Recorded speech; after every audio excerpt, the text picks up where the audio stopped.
Alam niyo, ang pinakamagandang maintindihan natin, yung salita ng Diyos. Yun ang nagpapaliwanag sa atin para tayo mawala ng lungkot. Bawa, nabasa mo, mahirap ako eh. Eh ano ba ang sabi ni Kristo sa mahihirap?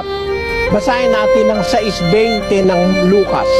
At itiningin niya ang kanyang mga mata sa kanyang mga alagad at sinabi, mapapalad kayong mga dukha, sapagkat inyo ang kaharian ng Diyos.